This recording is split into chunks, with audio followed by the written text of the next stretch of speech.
لیکن فلپیوں کی کلیسیا کو خط لکھتے ہوئے وہ یہ نہیں کہتا کہ میں رسول ہوں۔ اس کی وجہ کیا ہے؟ اس کی وجہ یہ ہے کہ فلپی کی کلیسیا کے ساتھ اس کا گہرا لگاؤ تھا، اور اسے اس انٹروڈکشن کی ضرورت نہیں تھی جو اسے دوسری کلیسیوں کے ساتھ کرنا پڑی۔ پولس نے فلپی کی کلیسیا کو قائم کیا، سینکڑوں میل دوری کے باوجود زنجیروں میں جکڑا ہوا کلیسیا کو اپنے دل میں رکھتے ہوئے مسیح یسو کی سی الفت۔ فلپیوں 1 اس کی 8 آیت پڑھنا چاہتا ہوں میں۔ یہاں پر اس کی محبت کا اظہار ہوتا ہے۔ اگر آپ کے پاس بائبل ہے تو ضرور نکالیے۔ خدا گواہ ہے کہ میں مسیح یسو کی سی الفت کر کے تم سب کا مشتاق ہوں۔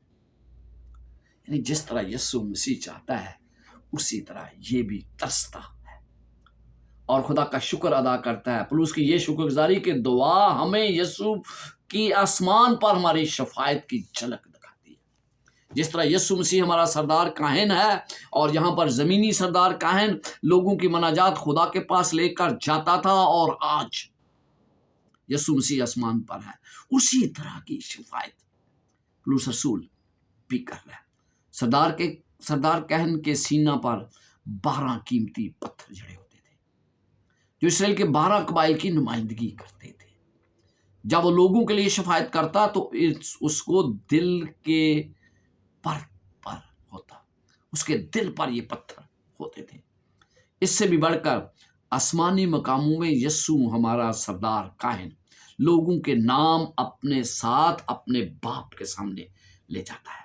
دلچسپ بات یہ ہے کہ فلپیوں کے خط میں جب ہم 3 آیت کو پڑھتے ہیں تو یہاں پر اس کے الفاظ پالوس اور فلپیوں کے درمیان قریبی تعلق کو نمایاں کرتے ہیں۔ جس طرح میں نے کہا کہ اسے انٹروڈکشن کی جہاں پر بالکل ضرورت نہیں تھی۔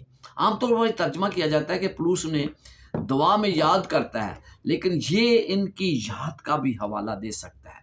کسی بھی صورت میں یہ اس کی مشترکہ قریبی تعلق کی نشاندہی کرتا ہے، جیسے لفظ رفاقت بھی یہاں پر نمایاں نظر ہمیں آتا ہے۔ تو اس کا مطلب ہے کہ قریبی تعلق کونینیا بھی نمایاں کرتا ہے، جسے پولس کے دکھوں میں شریک رکھتا ہے۔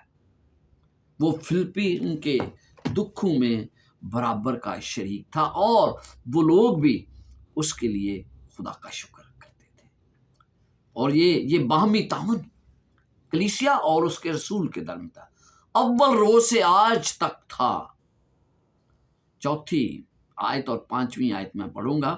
اسے ان کے لیے خدا کا شکر کرنے اور خوشی کے ساتھ دعا کی جانب لے جاتا ہے۔ اس کا تعلق 3 اور 5 ہے۔ میں جب کبھی تمہیں یاد کرتا ہوں تو اپنے خدا کا شکر بجا لاتا ہوں، اور ہر ایک دعا میں تمہارے لیے کرتا ہوں، ہمیشہ خوشی کے ساتھ تم سب کے لیے درخواست کرتا ہوں، اس لیے کہ تم اول روز سے لے کر آج تک خوشخبری کے پھیلانے میں شریک رہے۔ یعنی کہ وہ اس کے ساتھ شریک تھے، جو کچھ وہ کرتا تھا خدا کے کلام کو پھیلانے میں۔ دلچسپ بات یہ ہے کہ پولس اپنی قید کو کافی مثبت انداز میں پیش کرتا ہے۔ قید میں ہے اور اس کے لیے وہ خوشخبری کی جواب دہی اور ثبوت فراہم کرنے کا موقع بھی دیتا ہے۔ 1:7 میں وہ بیان کرتا ہے، جہاں پر لکھا ہے، چنانچہ واجب ہے کہ تم سب کی بابت ایسا ہی خیال کروں، کیونکہ تم میرے دل میں رہتے ہو، اور میری قید اور خوشخبری کی جواب دہی اور ثبوت میں تم سب میرے ساتھ فضل میں شریک ہو۔ یہ تمام الفاظ ظاہر کرتے ہیں کہ پولس رسول انہیں کتنا پسند کرتا تھا۔ پولس رسول ان 2 قانونی اصلاحات کے استعمال سے پتہ چلتا ہے کہ اس کا مقدمہ قریب ہے، لیکن پولیس فعال طور پر سپاہیوں اور مہمانوں کو خوشخبری سنا کر مشغول کر رہا ہے۔ حملوں کے خلاف دفاع اور ابدی حقیقتوں کی تصدیق دونوں ضروری ہیں۔ ایسا لگتا ہے کہ پولیس اپنے مستقبل کے بارے میں بے پرواہ ہے، چاہے وہ زندہ رہے یا مرے۔ پولیس کو یقین تھا کہ خدا نیک کام کو جس کو اس نے شروع کیا ہے اس کے اندر پورا کرے گا۔ جو نیک کام اس کلیسیا کے لیے کیا گیا، اور کیونکہ وہ 6 آیت میں لکھتا ہے، اور مجھے اس بات کا بھروسہ ہے کہ جس نے تم میں نیک کام شروع کیا ہے وہ اسے یسوع مسیح کے دن تک پورا کر دے گا۔ یعنی کہ اس کو کتنا یقین ہے کہ خدا اپنے وعدوں میں کامل ہے۔ ہم دیکھتے ہیں کہ پہلی بات جو آج کے سبق میں ہے کہ وہ کس طرح لوگوں کا بھروسہ خدا پر ڈلاتا ہے۔ کیسے بھی حالات ہوں، مجھے اس کی فکر نہیں کرنی چاہیے۔ ہر حالات میں ہمیں خدا کا کلام پھیلانا چاہیے۔ کچھ سال پہلے ایک پادری نے ایسی دعا کا ذکر کیا جو بس میری اور میری ضروریات یا خواہشات کے گرد گھومتی ہے، اور ہماری بھی ایسی ہی دعائیں ہوتی ہیں۔ اس نے انہیں خود غرضی کی دعائیں کہا جاتا ہے، کیونکہ خدا کے ذہن میں بڑی چیزیں، چھوٹی چھوٹی باتیں۔ فلپیوں میں جب ہم پڑھتے ہیں اس کا مرکز کیا ہے، پلس کون سی بڑی درخواستیں کرتا ہے، اس کی درخواستیں کیا تھی، آئیے ہم دیکھتے ہیں۔ پولس فلپیوں 1 اس کی 9 سے 11 لکھا ہے، اور یہ دعا کرتا ہوں کہ تمہاری محبت علم اور ہر طرح کی تمیز کے ساتھ اور بھی زیادہ ہوتی جائے۔ پہلی بات وہ محبت کا ذکر کرتا ہے کہ تم میں محبت اور زیادہ ہو، تاکہ عمدہ باتوں کو پسند کر سکو اور مسیح کے دن تک صاف دل رہو اور ٹھوکر نہ کھاؤ۔ دوسری بات، پہلی بات محبت رکھو، اور دوسری بات کہ ٹھوکر نہ کھاؤ، اور پھر تیسری بات اور راست بازی کے پھل سے جو مسیح یسوع کے سبب سے ہے بھرے رہو۔ جب ہم محبت رکھیں گے، جب ہم دوسروں کے لیے ٹھوکر کا باعث نہ بنیں گے، تو پھر ہمارے اندر خدا کے پھل پیدا ہوں گے، یسوع مسیح کے پھل ہمارے اندر ہوں گے، اور پھر ہم محبت ہمیں اس سے ہے کہ خدا نے ہمیں شکر گزاری کے لیے پیدا کیا ہے۔ محبت اور بھی زیادہ ہوتی جائے گی۔ پلوس صرف زیادہ محبت کے لیے نہیں، بلکہ خاص ہمت میں رہنمائی کرنے والی محبت کے لیے دعا کرتا ہے۔ علم اور ہر طرح کی تمیز کے لیے بھی ایک خاص طرح کی محبت، یا علم کا حوالہ محض ذہنی فہم کی طرف نہیں، بلکہ روحانی چیزوں کا علم ہے۔ جو یہاں پر علم کا کہا ہے نا، تاکہ عمدہ باتوں کو پسند کرو اور زیادہ تمیز کے ساتھ، علم اور ہر طرح کے تمیز کے ساتھ، یعنی یہ علم جو ہے یہ کیا ہے؟ یہ روحانی علم ہے جو خدا کے ساتھ رفاقت اور اس کے کلام کے مطالعہ سے حاصل ہوتا ہے، اور اس کا اور کوئی ذریعہ نہیں۔ دوسری بات وہ تمیز کی بات بھی یہاں کرتا ہے، اس کی وضاحت پولس کے ذریعے کی گئی ہے کہ عمدہ باتوں کو پسند کرو، اخلاقی طور پر نقصان دہ چیزوں سے امتیاز کرنا، اور صاف دل رہو اور ٹھوکر نہ کھاؤ۔ محض مخلص ہونا، سورج کی روشنی سے پرکھا جانا، اور یہ عمل بے داغ پاکیزگی کی طرف اشارہ کرتا ہے۔ مسیح کے ہر عمل کو سورج کی روشنی کی طرح شفاف ہونا کی ضرورت ہے۔ ٹھوکر کا باعث نہ بننا، کچھ ایسا نہ کرنا یا کرنا جس سے کسی کے ایمان لانے میں مشکلات پیدا ہوں۔ مسیح کے ذریعے راست بازی، یہ تمام باتیں وہ ان آیات میں کرتا ہے۔ پلوس رومیوں اور غلطیوں کے خطوط میں بیان کرتا ہے کہ اور فلپیوں 3 میں مزید وضاحت کرتا ہے ہماری اپنی کوئی راست بازی نہیں سوائے اس کے جو مسیح یسوع کے ذریعے ہمیں حاصل ہوتی ہے۔ ہم جو کچھ بھی کریں ہماری محبت اور بھی زیادہ ہوتی جائے اور مسیح کے لیے ہم کتنے اہم ہیں یہ ہمیں دیکھنا ہے، کیونکہ خدا روحانی طور پر ہمیں مضبوط کرنا چاہتا ہے۔ روحانی تمیز کا عملی اطلاق کیا ہے؟ جب فلپی کے لوگوں نے پولس کی قید کے بارے میں سنا تو وہ پریشان ہوئے، کیونکہ اب اس کا کام بہت محدود ہو چکا تھا۔ وہ سفر نہیں کر سکتا تھا، وہ تبلیغ نہیں کر سکتا تھا، منادی نہیں کر سکتا، وہ عبادت گاہوں میں جا کر لوگوں کو یسوع مسیح کے بارے میں تعلیم نہیں دے سکتا تھا، وہ مزید کلیسیاں قائم نہیں کر سکتا تھا۔ فلپیوں نے رسول کی حالت کا پتہ لگانے، اس کی حوصلہ افزائی کرنے اور ضروریات پورا ہونے کی یقین دہانی کے لیے اپرتوس کو بھیجا تھا۔ پہلے ہم دیکھتے ہیں فلپیوں 1 باب اس کی 12 سے 18 آیات میں پولس نے اپنی قید کو کیسا خیال کیا، قید میں تھا، اور ہم اس کے رویے سے کیا سیکھ سکتے ہیں۔ پولس نے جو پیغام بھیجا اس نے فلپیوں کو حیران کر دیا۔ پولس نے اپنے حالات کو مختلف انداز سے دیکھا۔ اس کی روحانی تمیز نے اسے اپنی قید کو ایک اچھی چیز کے طور پر دکھا دیا، جس نے اس کے کام میں بالکل بھی رکاوٹ نہیں ڈالی، لیکن خوشخبری کی ترقی کا باعث ہوئی۔ 12ویں آیت میں کہا یہ خوشخبری کی ترقی کا باعث ہے میرا جیل جانا۔ جہاں دوسروں نے صرف زنجیروں اور سلاحوں کو دیکھا، پالوس نے اپنے رومی محافظوں کو خدا کی بادشاہت کے ممکنہ جانوں کے طور پر دیکھا۔ اس نے ان لوگوں کو کلام سنایا جن عام حالات میں جن تک پہنچنا ناممکن تھا، یعنی محل تک اس کی رسائی اس قید خانے کے ذریعے ہو گئی۔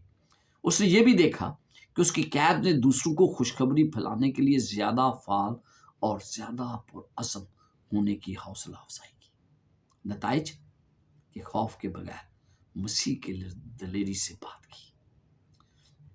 اس نے دیکھا جب لوگوں نے سنا کہ وہ قید میں کتنا پرامید ہے، اس نے کیا کیا ہے، تو وہ اور بھی زیادہ خوشی سے منادی کرنے لگے، اور بھی جوش سے منادی کرنے۔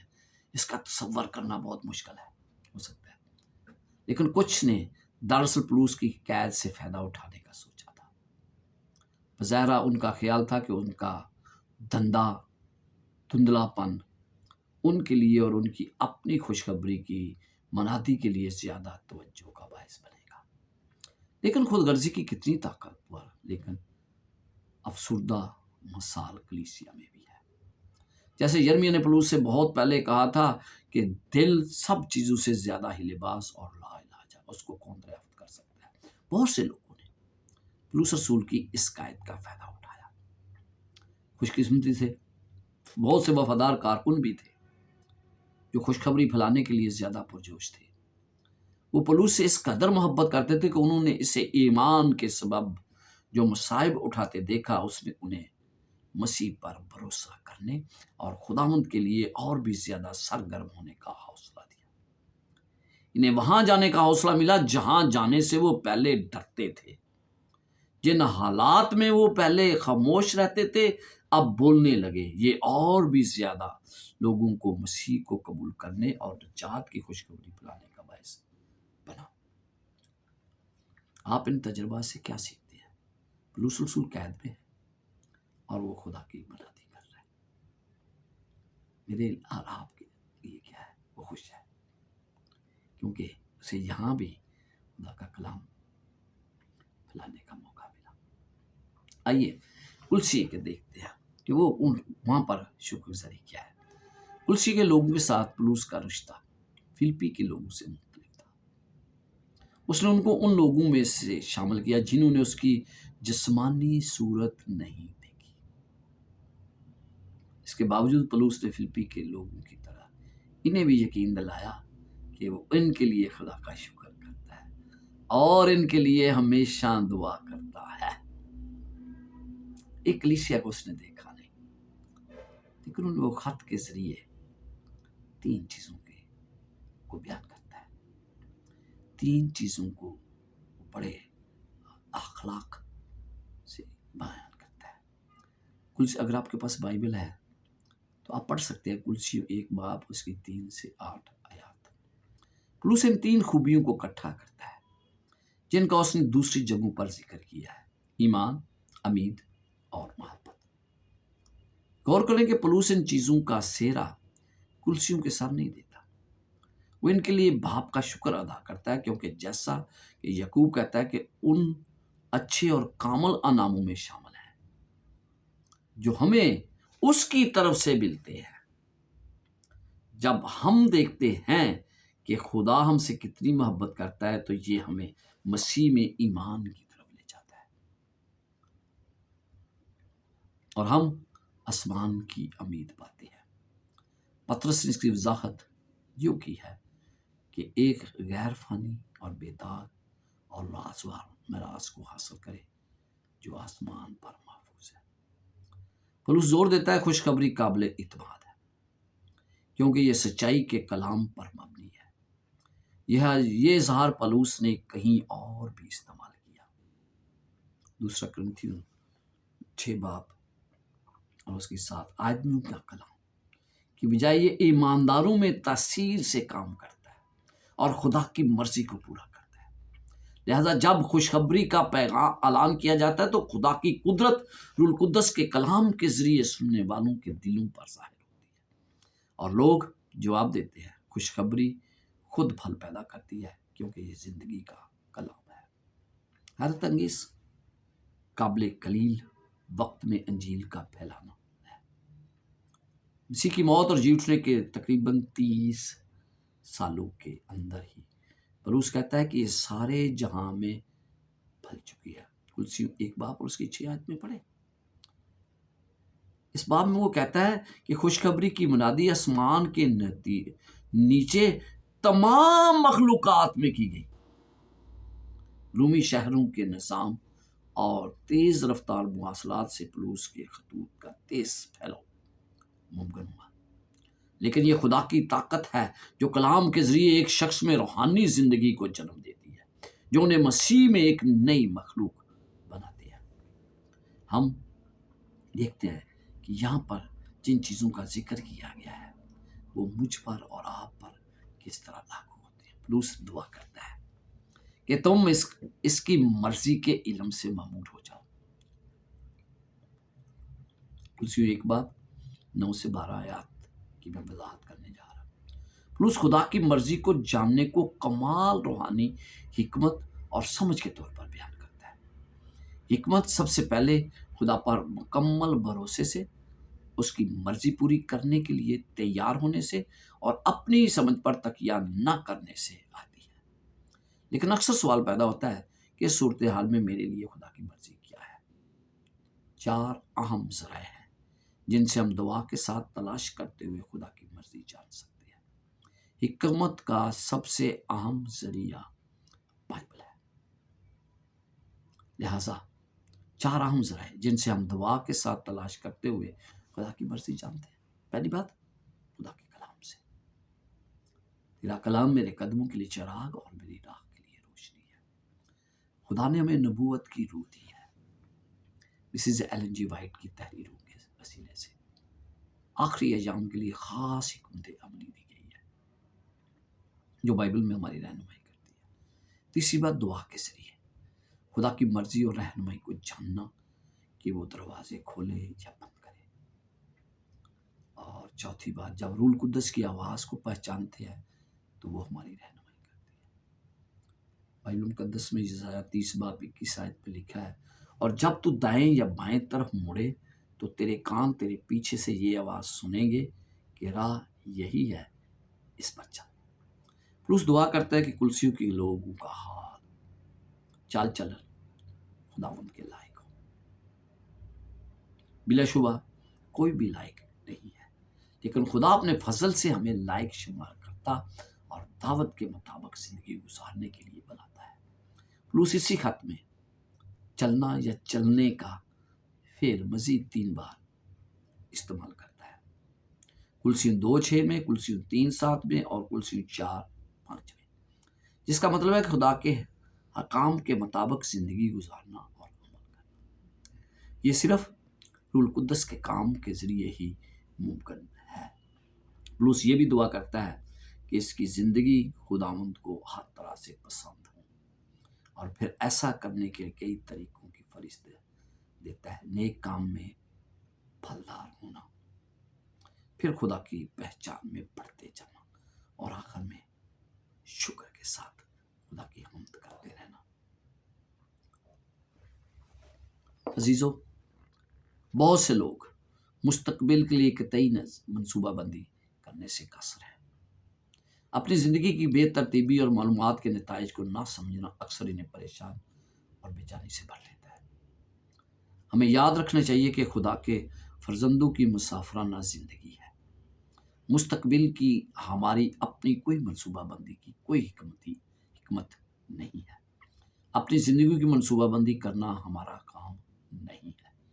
ایمان ہی کے سبب سے جب ابراہیم بلایا گیا تو حکم مان کر اس جگہ چلا گیا جسے براس میں لینے والا تھا، اور اگرچہ جانتا نہ تھا کہ میں کہاں جاتا ہوں تو بھی روانہ ہو گیا۔ عبرانیوں 11:8۔ یعنی منصوبہ بندی کرنا میرا کام نہیں، اپنی زندگی کی۔ مسیح یسوع نے بھی زمین پر اپنی زندگی میں اپنے لیے کوئی منصوبہ نہیں بنایا۔ اس نے خدا کے منصوبوں کو قبول کیا، اور باپ نے دن بدن اپنے منصوبوں کو ظاہر کیا۔ ہمیں بھی خدا پر انحصار کرنا ہے تاکہ ہماری زندگیاں اس کی مرضی کے مطابق، اور جیسے ہی ہم اس کے لیے اپنی راہیں پیش کرتے ہیں وہ ہمارے قدموں کی ہدایت کرے گا۔ بہت لوگ مستقبل کی منصوبہ بندی میں مکمل طور پر ناکام ہو جاتے ہیں۔ خدا کو اپنے لیے منصوبہ بندی کرنے دے، ایک چھوٹے بچے کی طرح اس کی رہنمائی پر بھروسہ کرے، جو اپنے مقدسوں کے پاؤں کو سنبھالے رہے گا۔ تو خداوند آپ کے ساتھ ہو اور آپ کی رہنمائی کرے جب آپ شکر گزاری اور دعا کے اسباب کے متعلق سوچتے ہیں۔ خداوند آپ کے ساتھ ہو اور آپ